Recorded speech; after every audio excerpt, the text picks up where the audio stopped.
Salam sejahtera dan selamat hari Minggu bagi Bapak Ibu, Saudara-saudari yang berbakti dari rumah masing-masing. Kami senang sekali dapat berbakti dengan Bapak Ibu, Saudara-saudari lewat kebaktian online dari gereja WPC Bull Creek di kota Perth, Western Australia.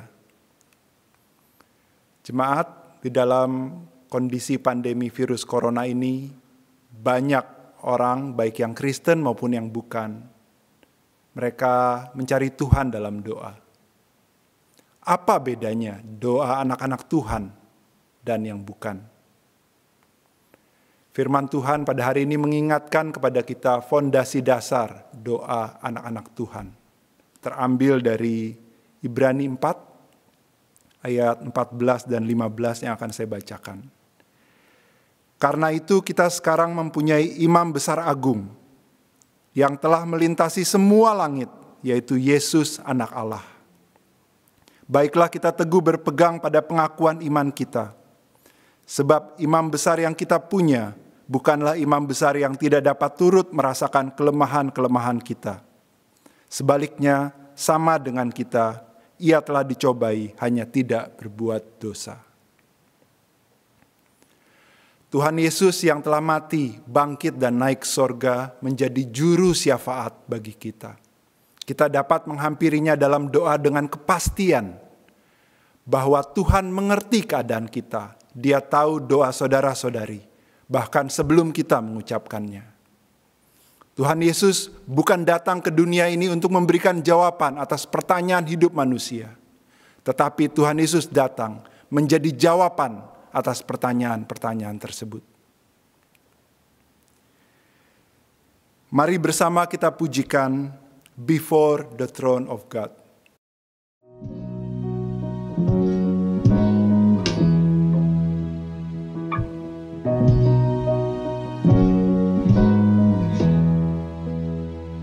Before the throne of God above, I have a strong and perfect plea, a great high priest whose name is love, whoever lives and pleads for me. My name is graven on his hand, my name is written on his heart. I know that while in heaven he stands, no tongue can bid me thence depart. No tongue can bid me thence depart.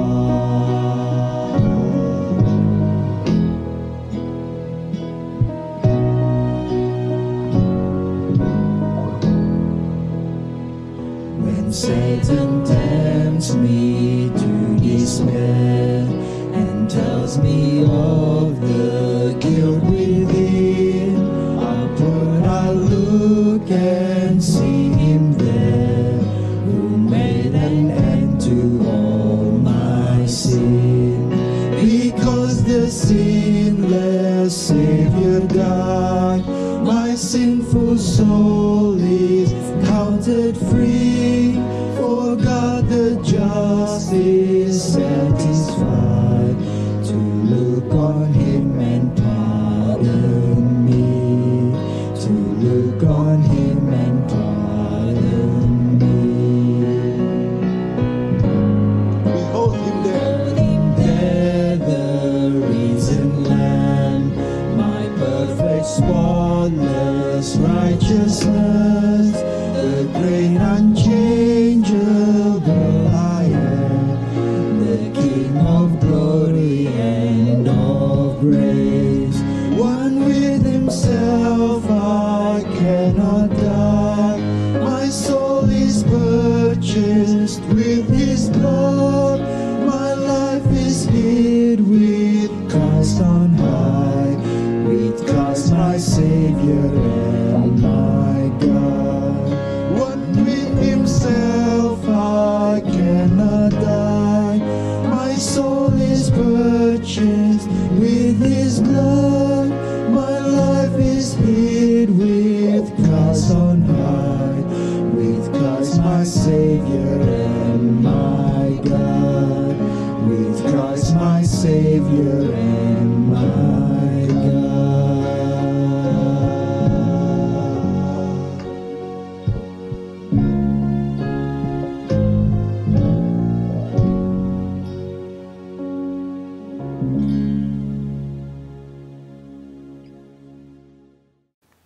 Votum dan salam. Adapun pertolongan kita adalah dalam nama Tuhan yang menciptakan langit dan bumi dengan segala isinya. Allah yang setia sampai selamanya dan yang tidak pernah meninggalkan perbuatan tangannya. Turunlah atas kita sekalian anugerah dan sejahtera dari Allah Bapa dan Tuhan kita Yesus Kristus dalam persekutuan dengan Roh Kudus. Amin. Jemaat yang terkasih, mari kita bersama masuk dalam doa pembukaan dan doa syafaat. Mari kita berdoa. Bapa dalam surga, dikuduskanlah namamu, datanglah kerajaanmu, dan jadilah kehendakmu di bumi seperti di dalam surga. Ya Bapa, kami mengaku dosa dan kelemahan kami. Kami mengakui bahwa kami manusia yang tidak berdaya, lemah, tidak memiliki kuasa. Hanya di dalam Kristuslah kami dapat dijadikan baru. Kami dikuduskan dan kami memiliki pengharapan. Kiranya Allah Roh Kudus saja yang boleh memimpin sisa hidup kami. Ya Bapa, kami mau berdoa untuk negara-negara di dunia ini yang saat ini sedang mengalami krisis akibat pandemi virus corona. Ya Tuhan, secara khusus kami berdoa untuk negara Amerika yang juga mengalami masa ketidakstabilan di dalam negeri. Kami juga berdoa Tuhan teringat untuk negara-negara lain yang jumlah kasus virus coronanya terus meningkat seperti Rusia dan juga negara di mana kami berasal, Indonesia. Ya Tuhan, kami berdoa biar kiranya Engkau boleh memberikan hikmat kepada para pemimpin negara-negara tersebut, termasuk pemimpin negara Australia ini, agar dapat mengambil tindakan yang tepat demi membawa tiap-tiap rakyatnya keluar dari krisis ini dengan pertolongan yang daripada Tuhan. Ya Bapa, kami juga mau berdoa bagi jemaat kami di Bull Creek. Jika pada saat ini ada di antara jemaat kami yang sedang dalam kondisi lemah tubuh, kami mohon kesembuhan daripada Tuhan. Jika ada yang sedang undur iman, kami mohon Tuhan menopang mereka. Ya Bapa, kami juga berdoa untuk para anak-anak kami. Kami juga mau berdoa untuk para kaum senior yang ada di tempat ini. Mohon perlindungan dan penyertaan Tuhan buat setiap mereka. Ya Tuhan, kami serahkan ibadah kami pada sore hari ini ke dalam tangan-Mu. Pimpin Tuhan, agar setiap kami yang berada dalam rumah kami masing-masing dapat mengerti kebenaran firman Tuhan yang diuraikan. Dan kiranya firman Tuhan tersebut menjadi pegangan hidup kami. Hanya di dalam nama anak-Mu Tuhan Yesus Kristus kami berdoa dan memohon. Amin. Now is the time for all Sunday school kids to listen and pay attention to the children talk. Untuk para orang tua yang anaknya di sekolah minggu, kita juga sudah membagikan bahan lewat WhatsApp group dari orang tua Sunday school. Saya persilahkan kepada Bapak Roy Sarmidi yang akan membawakan children talk di kebaktian sore hari ini.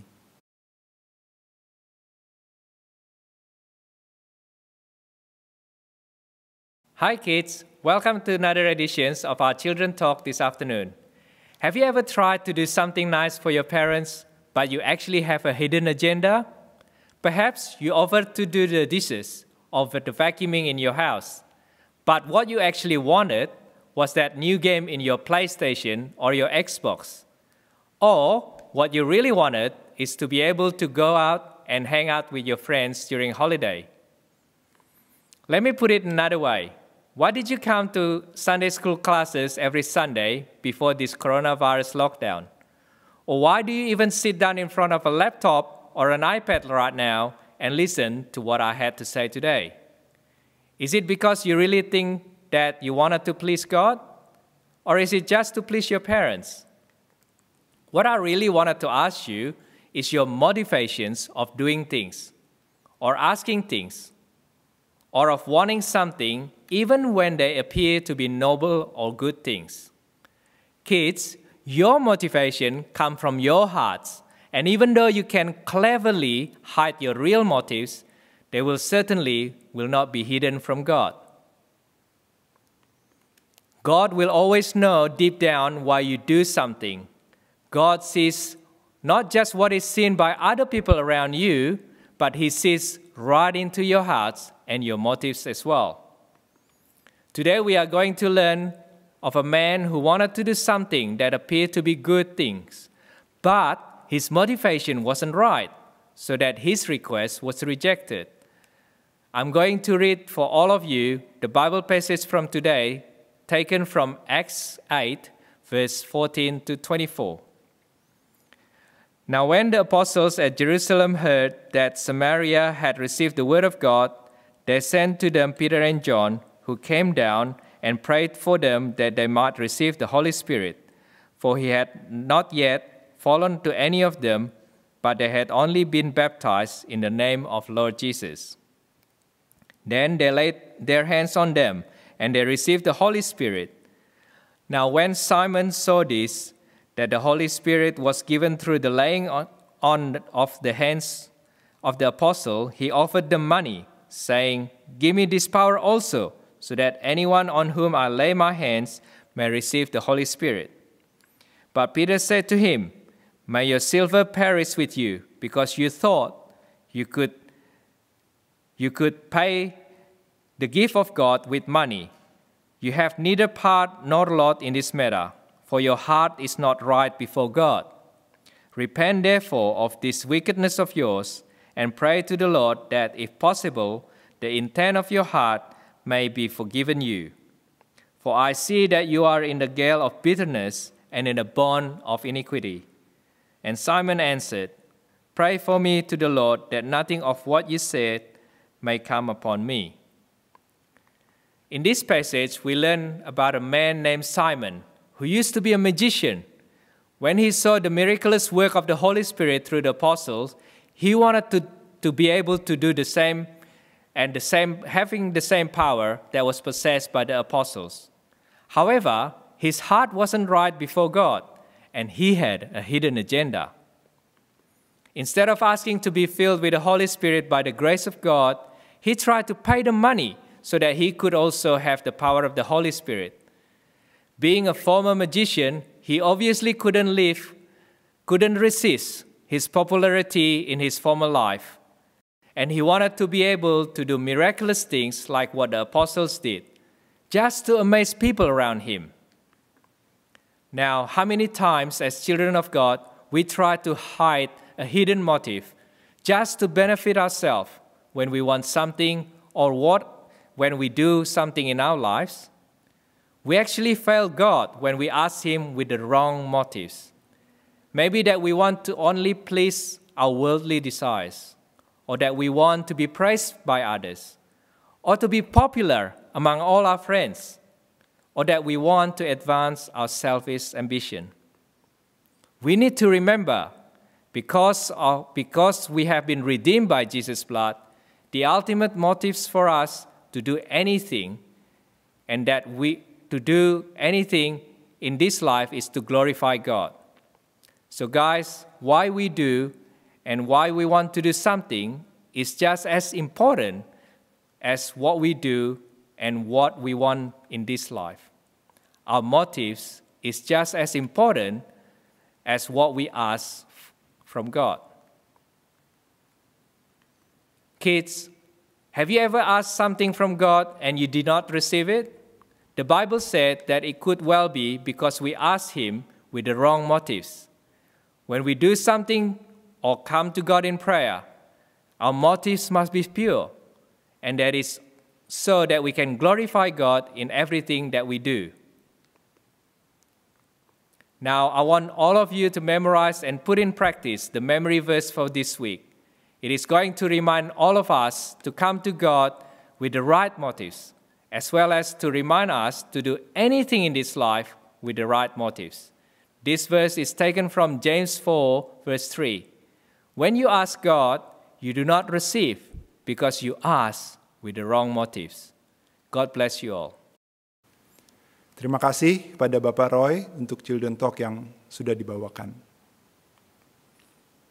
Belum lama ini salah satu anak kami kena allergic reaction dan membuat beberapa bagian tubuhnya menjadi bengkak dan juga membuat dia tidak nyaman, tidak bisa beristirahat dengan baik. Biasanya kami memberikan obat anti alergi tersebut dan kami juga berdoa dengannya. Keesokan harinya, saat alergi tersebut tidak langsung sembuh, anak kami suka bertanya, kok tidak langsung sembuh? Kami hanya menjawab, harus sabar, dan kami juga mengingatkan, ingat dulu juga pernah seperti ini. Dan Tuhan jawab doa kamu dan kamu menjadi sembuh. Di saat lain, mungkin Tuhan tidak langsung jawab, tapi Tuhan akan memberi kekuatan kepada kamu untuk menanggungnya. Jemaat yang terkasih, kasih Allah bagi kita bukan hanya terletak dari jawaban doa yang diberikan atau tidak. Namun Tuhan Yesus sudah diberikan, mati dan bangkit untuk menjadi jawaban atas pertanyaan kehidupan manusia. Yang paling besar yaitu memiliki hubungan pribadi dengan Allah. Mari kita memujikan lagu Kasih Allahku sungguh telah terbukti.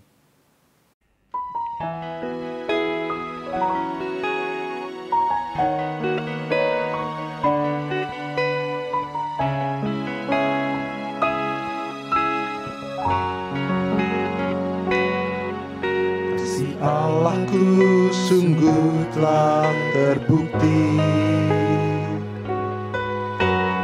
Ketika Dia serahkan anaknya, kasih Allah mau berkorban bagi kau dan aku. Tak ada kasih seperti kasih-Mu. Kasih Allahku sungguh telah terbukti. Ketika Dia serahkan anaknya, kasih Allah mau berkorban bagi kau dan aku. Tak ada kasih seperti kasih-Mu. Bersyukur, bersyukur, bersyukurlah, bersyukur karena kasih setia-Mu. Ku sembah, ku sembah, ku sembah dan ku sembah. Selama hidupku ku sembah Kau Tuhan. Kita ulangi lagu ini, kasih Allahku. Kasih Allahku sungguh telah terbukti. Ketika Dia serahkan anaknya, kasih Allah mau berkorban bagi kau dan aku. Tak ada kasih seperti kasih-Mu. Bersyukur, bersyukur, bersyukurlah, bersyukur karena kasih setia-Mu. Ku sembah, ku sembah, ku sembah dan ku sembah. Selama hidupku ku sembah. Bersyukur, bersyukur, bersyukurlah. Bersyukur, bersyukur, bersyukurlah, bersyukur karena kasih setia-Mu. ku sembah, ku sembah, ku sembah dan ku sembah. Selama hidupku ku sembah Kau Tuhan. Selama hidupku ku sembah Kau Tuhan.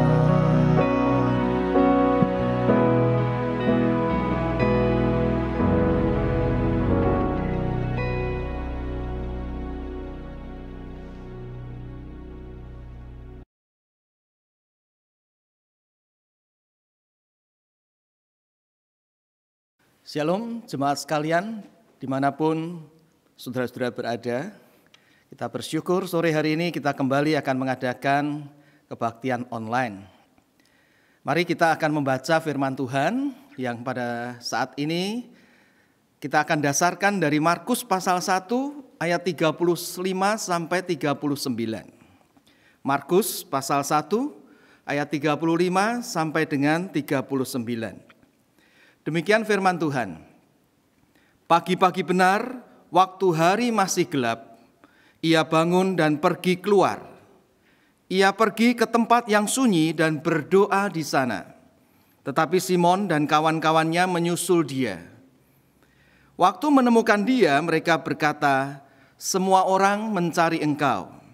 Jawabnya, "Marilah kita pergi ke tempat lain, ke kota-kota yang berdekatan, supaya di sana juga aku memberitakan Injil, karena untuk itu aku telah datang." Lalu pergilah ia ke seluruh Galilea dan memberitakan Injil dalam rumah-rumah ibadat mereka dan mengusir setan-setan. Mari kita bersama-sama masuk di dalam doa sebelum kita merenungkan kebenaran firman Tuhan. Tuhan Allah yang Maha Kuasa, sumber segala hikmat dan pengetahuan, yang menyediakan firman untuk menjadi tuntunan bagi hidup kami. Ketika kami membaca sebagian dari firman-Mu dan merenungkannya melalui khotbah hari ini, terangi pikiran kami sehingga kami boleh mengerti. Lembutkanlah hati kami sehingga kami boleh menerimanya. Gerakkan kehendak kami sehingga kami boleh mengambil respon yang benar. Apa yang harus kami pelajari, berilah kami kekuatan untuk menggumulkannya di hadapan-Mu, dan apa yang harus kami tinggalkan, tolonglah kami untuk rela meninggalkannya. Di tengah pergumulan kami jatuh bangun, biarlah Allah Roh Kudus memimpin kami, dan semua yang mengikuti kebaktian hari ini untuk dapat bersandar dan berserah kepada apa yang Tuhan Yesus telah lakukan dalam hidup kami. Dalam nama Tuhan Yesus Kristus kami berdoa. Amin. Beberapa waktu yang lalu, saya membaca 2 buah pantun tentang doa yang berbunyi demikian. Pantun yang pertama berbunyi demikian.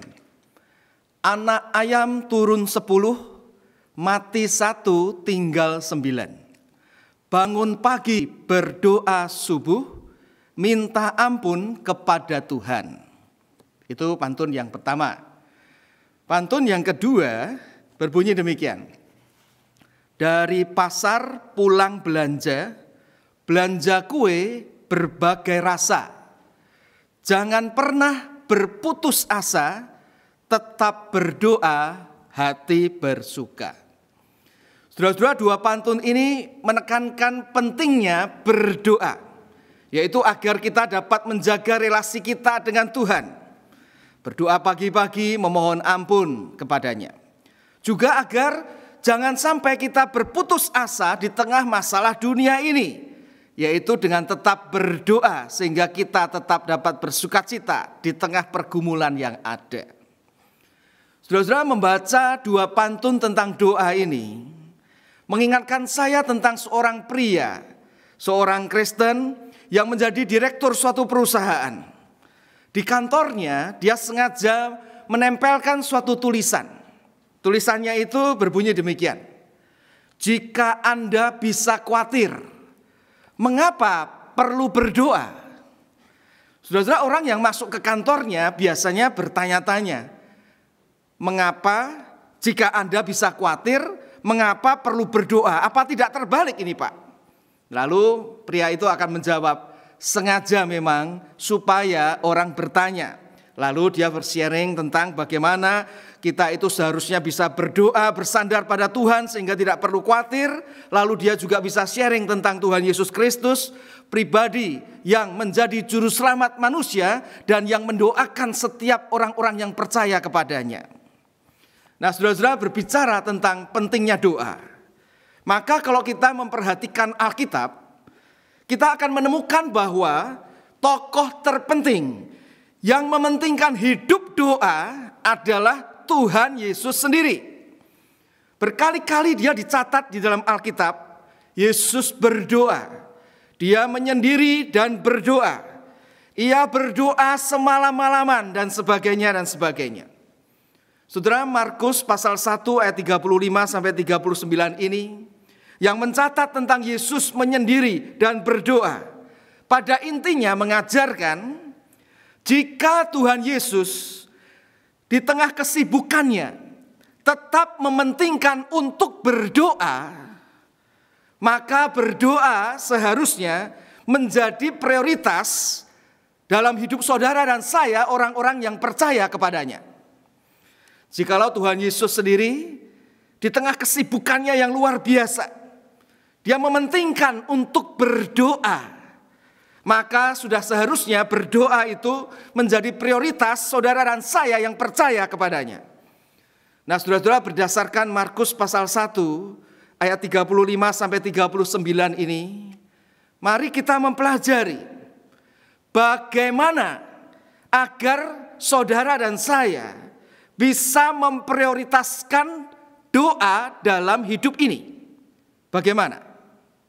Yang pertama-tama, saudara-saudara, bagaimana saudara dan saya bisa memprioritaskan doa dalam hidup ini? Yaitu dengan merencanakan untuk berdoa. Saudara, di dalam dunia kerja ataupun pelayanan, kita mengenal istilah yang mengatakan fail to plan is plan to fail. Gagal merencanakan sebenarnya adalah merencanakan untuk gagal. Kita sudah merencanakan untuk gagal. Saudara-saudara, ini berlaku juga sebenarnya di dalam hidup doa kita. Jikalau saudara dan saya tidak sengaja mengusahakannya, merencanakannya, maka yang terjadi biasanya adalah kegagalan. Kita tahu berdoa adalah penting, tetapi kita tidak berdoa atau tidak melakukannya. Markus pasal 1 ayat 35 mencatat keterangan tentang waktu Yesus berdoa itu kapan. Yaitu pagi-pagi benar, waktu hari masih gelap. Saudara-saudara, ini menunjukkan bahwa doa yang dilakukan Tuhan Yesus itu bukan menunggu kalau ada waktu, kalau lagi sempat. Berdoa dengan benar itu bukan kalau ada waktu luang atau kita nganggur, atau menunggu masalah yang berat.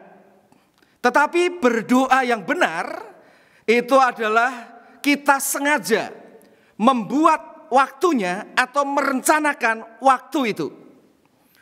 Dan saudara-saudara, kebiasaan Tuhan Yesus untuk berdoa di tempat yang sunyi rupanya diketahui juga oleh Simon dan kawan-kawannya. Di dalam ayat 36 dicatat, tetapi Simon dan kawan-kawannya menyusul dia. Saudara-saudara, Simon bisa mendapatkan dengan mudah Tuhan Yesus di mana dia berdoa. Padahal pada waktu itu belum ada Google Map.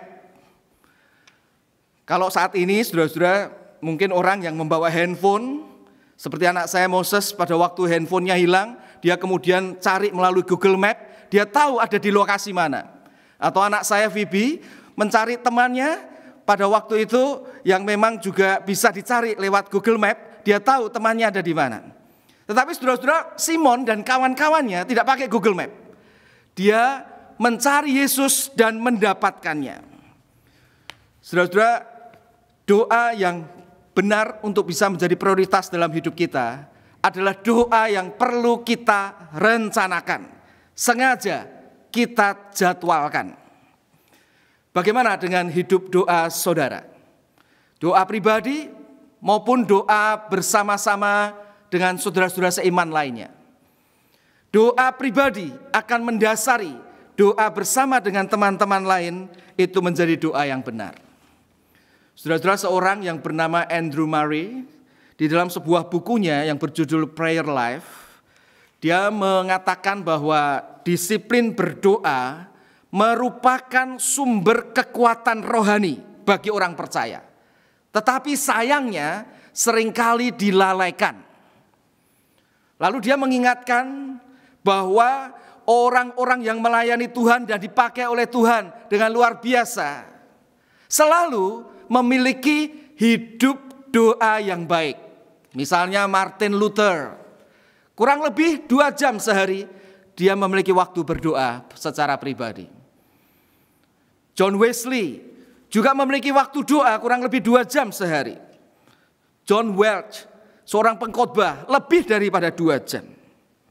Saudara-saudara, saya sendiri menikmati waktu berdoa itu pagi hari, di mana saya bisa juga membaca firman Tuhan bersama dengan sebagian jemaat, di mana kita membaca 1 pasal tiap hari. Dan kami para majelis di gereja di WPC ini juga memiliki pokok-pokok doa tiap-tiap hari yang kami bisa doakan di dalam doa pribadi. Sehingga kami di dalam beberapa minggu atau beberapa bulan, karena setiap hari kami ada pokok doa baru, kami bisa mendoakan jemaat satu persatu dengan keluarganya. Dan kami harap juga para jemaat yang juga memiliki waktu untuk membaca firman Tuhan setiap hari, pakailah waktu tersebut juga untuk berdoa. Berdoa bagi kami yang melayani, berdoa syafaat bagi dunia ini untuk kemuliaan nama Tuhan. Saudara, mari kita mengagendakan waktu untuk berdoa dengan serius, yang kita isi dengan pujian kepada Tuhan, ucapan syukur karena keselamatan di dalam Kristus, berdoa bagi kebutuhan pribadi kita dan berdoa syafaat bagi orang lain, yang juga berisi dengan kita perlu mengaku dosa. Doa yang benar, yang bisa menjadi prioritas dalam hidup ini adalah doa yang kita rencanakan, kita jadwalkan. Itu yang pertama, saudara. Selanjutnya, berikutnya, saudara-saudara, bagaimana agar kita bisa memprioritaskan doa dalam hidup kita? Berdasarkan Markus 1 ayat 35 sampai 39 ini, yaitu dengan mengingat kehidupan doa Tuhan Yesus. Saudara-saudara, Tuhan Yesus dicatat di dalam Markus 1 ayat 35 sampai 39 ini, dia berdoa pagi-pagi waktu hari masih gelap. Itu sebenarnya dia di dalam keadaan sangat-sangat sibuk. Kalau kita melihat 2 cerita sebelumnya, yaitu dari Markus 1 ayat 21 sampai 34, maka kita akan mendapati bahwa di hari Sabat itu Tuhan Yesus mengajar di rumah ibadat di Kapernaum. Lalu di situ dia mengusir setan. Lalu selesai dari rumah ibadat, dia pergi ke rumah Simon Petrus. Di sana dia menyembuhkan ibu mertua dari Simon Petrus yang sakit. Lalu menjelang malam di dalam ayat 32 dikatakan, dibawa kepada Yesus semua orang yang menderita sakit dan kerasuan setan. Begitu banyak orang. Sehingga sudah pasti saudara-saudara, Yesus cukup lelah. Bahkan itu sampai larut malam yang membuat Yesus lelah. Tetapi dikatakan kemudian ayat 35, pagi-pagi benar, pada waktu hari masih gelap, Tuhan Yesus sudah menyendiri berdoa. Tuhan Yesus adalah contoh teladan memiliki waktu berdoa yang sempurna. Tetapi bukan hanya saudara-saudara Yesus adalah teladan yang sempurna, tapi dia juga sumber kekuatan bagi saudara dan saya untuk bisa memiliki hidup doa yang benar, untuk bisa menjalani hidup yang benar. Saudara-saudara, apa sih yang Yesus doakan? Alkitab memang tidak mencatat, saudara-saudara. Tetapi kalau kita melihat misalnya di dalam Yohanes 17 ayat 20, kita bisa melihat bahwa Tuhan Yesus berdoa bagi murid-muridnya dan bagi orang-orang yang akan bertobat dari pemberitaan murid-muridnya. Itu termasuk saudara dan saya yang percaya sungguh-sungguh kepada Kristus. Yesus berdoa bagi kita. Dan yang luar biasa saudara-saudara, di dalam Roma pasal 8 ayat 34 dikatakan bahwa sampai saat ini pun Yesus masih berdoa syafaat bagi saudara dan saya yang percaya kepadanya. Dia yang mati, yang bangkit, yang naik ke surga, duduk di sebelah kanan Allah, adalah pembela, berdoa syafaat bagi saudara dan saya. Sehingga iman kita tidak akan gugur. Sehingga kita bisa melayaninya dengan kuat. Sehingga kita bisa juga memiliki hidup doa yang benar. Saudara-saudara, seorang yang bernama Corrie ten Boom, seorang dari Belanda yang pada masa orang-orang Yahudi itu dibunuhi, dia dan keluarganya menyelamatkan sekelompok orang-orang Yahudi di salah satu rumah atau gedung yang ia miliki. Tetapi saudara-saudara, suatu kali ada seorang mengkhianatinya, melaporkan, sehingga Corrie ten Boom dengan keluarganya itu ditangkap dan juga dimasukkan ke penjara. Penjara yang sangat-sangat membuat orang yang ada di sana itu sangat menderita. Tetapi saudara-saudara, di tengah-tengah penderitaannya itu, dia tetap beriman kepada Tuhan Yesus. Bahkan kemudian dia itu menuliskan banyak kalimat-kalimat penting, hasil pergumulan doa dan relasinya dengan Tuhan. Antara lain, dia mengatakan demikian. If you look at the world, you will be distressed. Jika engkau melihat dunia ini, kamu akan stres. If you look within, you will be depressed. Jika engkau melihat dirimu, dalam dirimu yang rapuh ini, kita bisa depresi. But if you look at Christ, you will be at rest. Tetapi jikalau pandangan kita itu fokus kepada Yesus, maka kita itu akan mendapatkan ketenangan. Dan saudara-saudara, saya ingat ada satu kisah yang diceritakan pada waktu Corrie ten Boom itu dimasukkan ke penjara, berkumpul dengan wanita-wanita situ, bahkan dengan kakaknya. Penjara yang banyak kutunya, sehingga membuat mereka itu digigit, gatal, dan sangat menderita. Corrie ten Boom itu sempat berpikir, kenapa ya Tuhan, kami diizinkan seperti ini, tinggal di penjara yang menderita banyak kutu seperti ini. Dia mengeluh dengan kutu-kutu itu. Tetapi saudara-saudara, kakaknya itu mengingatkan dia, justru ada kutu-kutu ini kita harus bersyukur. Kenapa? Karena dengan ada banyak kutu seperti ini, para penjaga itu tidak akan datang ke sini.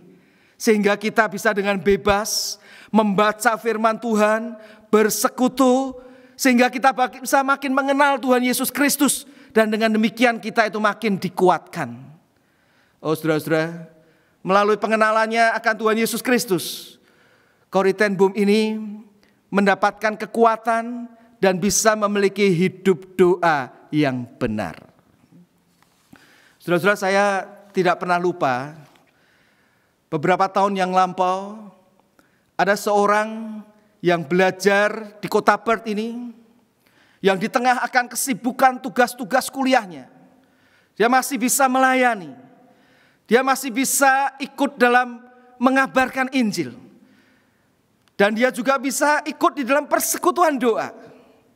Satu kali pada waktu saya tanya apa rahasianya, dia berkata bahwa, oh saya tahu karena Tuhan Yesus saya bisa kuat begini, karena saya tahu Tuhan Yesus itu sudah berkorban bagi saya, dan saya juga didoakan oleh Tuhan Yesus sampai saat ini. Saudara-saudara, kalau kita melihat kehidupan doa Tuhan Yesus, dia bukan hanya menjadi teladan sempurna bagi saudara dan saya, tetapi dia juga mendoakan bagi saudara dan saya, sehingga kita bisa punya hidup doa yang menjadi prioritas dan kita bisa kuat menjalani hidup ini. Itu yang kedua, saudara-saudara. Rahasia memiliki prioritas doa dalam hidup ini, yaitu mengingat kehidupan doa Tuhan Yesus. Selanjutnya, saudara-saudara, yang ketiga, bagaimana agar saudara dan saya bisa memprioritaskan doa dalam hidup ini? Berdasarkan Markus 1, 35-39, yaitu kita bukan hanya tadi dengan merencanakan doa itu dalam hidup kita, dengan sengaja kita rencanakan, bukan hanya mengingat kehidupan doa Tuhan Yesus yang telah dan sempurna dan yang berdoa bagi kita, tetapi juga dengan yang ketiga, memahami bahwa doa yang benar akan membawa kita pada prioritas hidup yang benar. Saudara-saudara, di dalam ayat 37, di sana dicatat pada waktu Simon dan kawan-kawannya menemui Yesus yang sedang berdoa, mereka berkata kepada Tuhan Yesus, "Semua orang mencari Engkau." Semua orang di sini siapa, saudara-saudara? Yaitu orang-orang yang sakit dengan berbagai macam penyakit, orang-orang yang kerasukan setan yang dibawa oleh keluarganya, yang semalam sebelumnya belum sempat bertemu Tuhan Yesus dan belum sempat untuk disembuhkan. Tetapi heran, saudara-saudara, Tuhan Yesus tidak mau bertemu mereka. Dia berkata di dalam ayat 38, "Marilah kita pergi ke tempat lain, ke kota-kota yang berdekatan, supaya di sana juga aku memberitakan Injil, karena untuk itu aku telah datang." Saudara-saudara, prioritas Tuhan Yesus adalah untuk penyebaran Injil, untuk kemajuan Injil. Nah, saudara-saudara, adakah kaitan antara Yesus berdoa dengan penolakan Tuhan Yesus atas permintaan Simon dan kawan-kawan ini? Sebaliknya, Yesus memprioritaskan untuk mengabarkan Injil. Kalau kita melihat, saudara-saudara, ada kaitannya. Di dalam Injil Markus ini, 3 kali Yesus berdoa dicatat di dalam Injil Markus ini, dan semuanya dihubungkan dengan Yesus yang menghadapi tantangan. Di dalam pasal 1 ini, lalu di dalam pasal 6 dan pasal 14. Di dalam pasal 14 Yesus berdoa dihubungkan dengan tantangan dia akan naik ke kayu salib. Di dalam pasal 6 Yesus itu berdoa dikaitkan dengan tantangan karena ada serangan iblis dan juga orang-orang Farisi dan ahli Taurat yang memusuhinya. Sedangkan di pasal 1 ini yang dicatat dalam ayat 35 sampai 39, Yesus menghadapi tantangan untuk bisa memilih antara yang terpenting, prioritas, dengan yang meskipun baik tetapi bukan yang terpenting. Tuhan Yesus memilih antara popularitas dirinya atau dia tetap menjalankan tugas yang terpenting, yaitu menyebarkan Injil. Dan yang dimaksud dengan Injil di sini, saudara-saudara, adalah diri Tuhan Yesus sendiri, yang adalah Raja, yang adalah Mesias, yang waktu itu sedang mengadakan perjalanan untuk ke Yerusalem, mati dan bangkit di sana. Dan bagi kita, Injil ini adalah tentang diri Yesus yang telah mati dan bangkit. Saudara-saudara, jika saudara dan saya memiliki hidup doa yang benar, saudara dan saya memprioritaskan doa seperti yang Yesus lakukan, maka saya percaya saudara dan saya akan dibawa juga untuk bisa mengenali dan menghidupi prioritas hidup yang benar, yaitu untuk kemajuan Injil. Saudara, saya percaya hidup kita selancar apapun di dunia ini, sebahagia apapun menurut ukuran dunia ini, tanpa berhubungan dengan kemajuan Injil Kristus, tanpa kita hidup di dalam Injil dan untuk kemajuan Injil, maka sebenarnya semua itu sia-sia. Hanya hidup di dalam Injil dan untuk kemajuan Injil, kita hidup di dalam prioritas yang Tuhan kehendaki. Saudara-saudara, beberapa waktu yang lalu, pada waktu saya pergi ke Fremantle, tempat pelabuhan di kota Perth ini, saya sempat memperhatikan sebuah kapal yang mau merapat ke dermaga. Sebuah kapal yang cukup besar. Pada waktu sudah mendekati dermaga, maka kemudian ada tali-tali yang dilepaskan, yang kemudian diikat di dermaga itu, lalu kapal itu ditarik untuk bisa merapat. Pada waktu saya melihat hal itu, saudara-saudara, saya tahu bahwa pada waktu tali-tali dari kapal itu diikatkan di tiang-tiang yang kuat dari dermaga, Yang terjadi pasti bukan dermaga itu yang akan ditarik oleh kapal itu. Bukan, saudara. Tetapi kapal itu yang akan ditarik mendekat ke dermaga itu. Dari peristiwa itu, saudara-saudara, saya berpikir bahwa itulah seperti doa itu seperti itu, saudara-saudara. Tatkala kita itu memprioritaskan hidup doa berelasi dengan Tuhan, bukan kita yang menarik Tuhan di dalam hidup kita, tetapi kita akan ditarik dekat dengan Tuhan, sehingga kita akan diingatkan tentang prioritas hidup ini. Kita akan dibawa untuk bisa mengenali dan melakukan kehendak Tuhan, yang pada dasarnya selalu berhubungan dengan kemajuan Injil Kristus di dalam hidup ini. Saudara-saudara, ada seorang yang bernama George McCluskey. Dia adalah seorang pria yang pada waktu dia menikah, lalu istrinya mengandung anak yang pertama. Dia menyadari betapa pentingnya berdoa. Dia orang Kristen yang baik. Lalu dia berkomitmen merencanakan hidup doa sehari kurang lebih 1 jam untuk berdoa syafaat, membaca firman Tuhan, dan khusus juga berdoa bagi anaknya yang masih ada dalam kandungan. Dan mungkin anak kedua yang nanti juga Tuhan akan berikan. Yang bahkan juga anak-anaknya itu untuk masa depannya, bahkan anak-anak dari anak-anaknya yang dia belum tahu, dia juga coba doakan. Dan saudara-saudara, rupanya George McCluskey ini dikaruniai dengan istrinya itu, dikaruniai Tuhan 2 anak perempuan yang didoakan setiap hari. Akhirnya mereka bertumbuh menjadi orang Kristen yang melayani Tuhan, dan dua-duanya itu menikah dengan orang yang cinta Tuhan, yang melayani Tuhan juga. Tiap hari George McCluskey ini mendoakan, juga akhirnya dia mendapatkan 5 cucu. Dia doakan cucunya itu, cucu-cucunya. Bahkan untuk cucu-cucunya nanti yang akan memiliki anak juga didoakan. Nah, akhirnya cucu-cucunya itu juga memiliki anak-anak, yaitu cicit-cicit daripada George ini. Dari cicit-cicitnya ada 2 laki-laki yang kemudian didoakan terus oleh George ini, yang ternyata satunya menjadi seorang hamba Tuhan sekolah teologi, yang satunya sekolah psikologi, menjadi seorang psikolog Kristen yang dipakai Tuhan luar biasa, yang bernama James Dobson.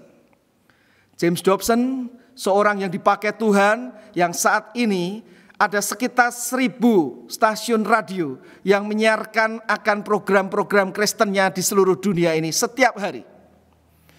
Saudara-saudara, jikalau saudara dan saya berdoa, memiliki prioritas hidup doa ini, maka saudara dan saya juga akan dipimpin untuk memahami prioritas hidup ini. Yaitu pada waktu mendoakan orang lain pun kita mendoakan supaya kehendak Tuhan terjadi, Injil Kristus makin disebarluaskan. Dan juga berdoa bagi diri kita pun, kita akan diingatkan tentang prioritas hidup ini. Saudara-saudara, bagaimana dengan kehidupan doa saudara?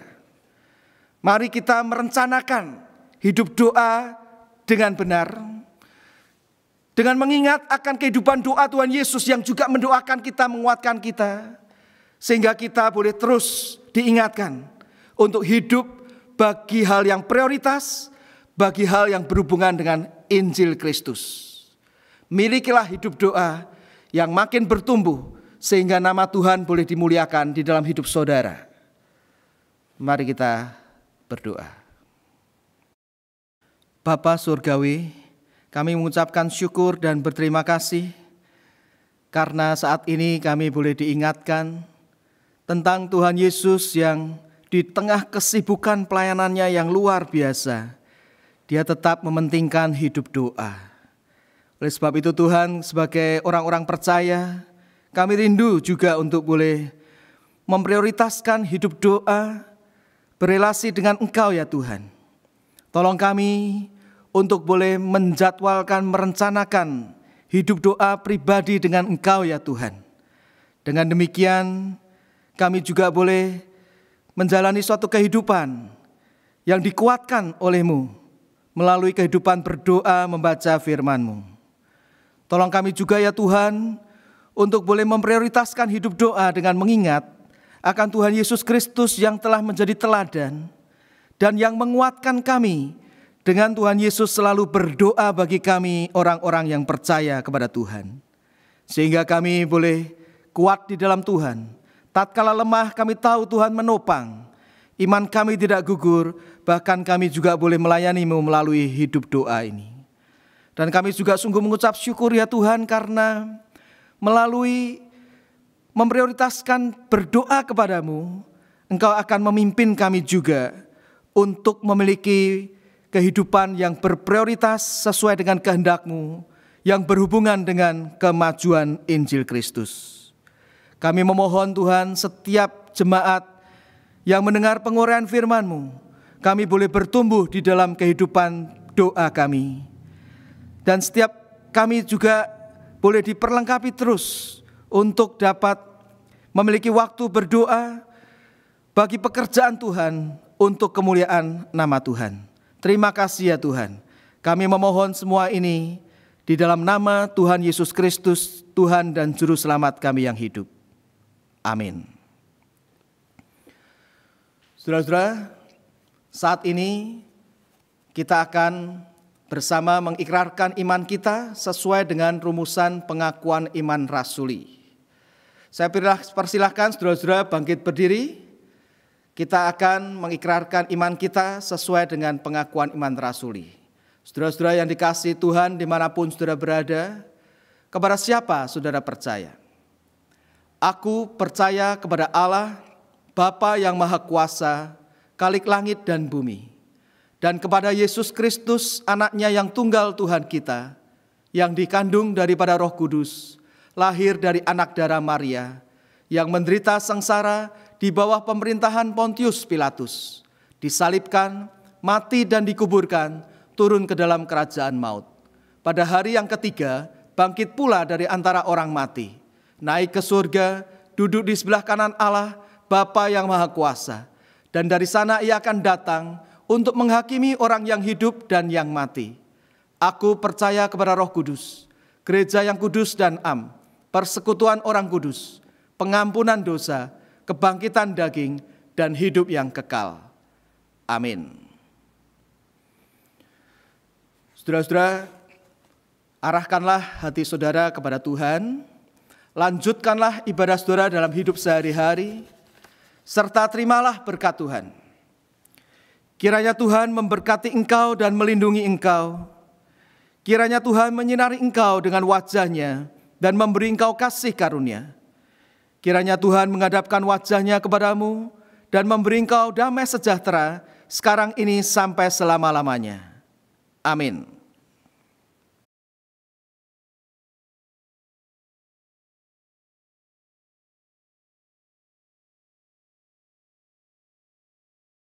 Jemaat, kami mau mengundang Bapak Ibu, Saudara-saudari untuk mengunjungi atau subscribe ke channel YouTube Indo WPCBC. Bapak Ibu bisa share link dari channel tersebut atau link dari video kebaktian kami kepada teman atau keluarga yang membutuhkan. Kami juga mau mengucapkan selamat ulang tahun kepada Bapak Ibu yang tertera di warta yang berulang tahun dalam minggu ini. Kiranya Tuhan memberkati Bapak Ibu, saudara-saudari sekalian. Untuk acara gereja, PDPA online tanggal 10 Juni hari Rabu malam jam 7.15 lewat Skype. Dan Persekutuan Pemuda atau Faith untuk minggu ini ditiadakan karena komite perlu persiapan dan akan melakukan face-to-face meeting. Very exciting news. Bapak, Ibu, Saudara-saudari, sampai bertemu di kebaktian online di minggu mendatang. Mari kita bersama saling mendoakan, saling memperhatikan, dan terus jalin persekutuan dalam firman Tuhan dan doa. Selamat hari Minggu, Tuhan memberkati.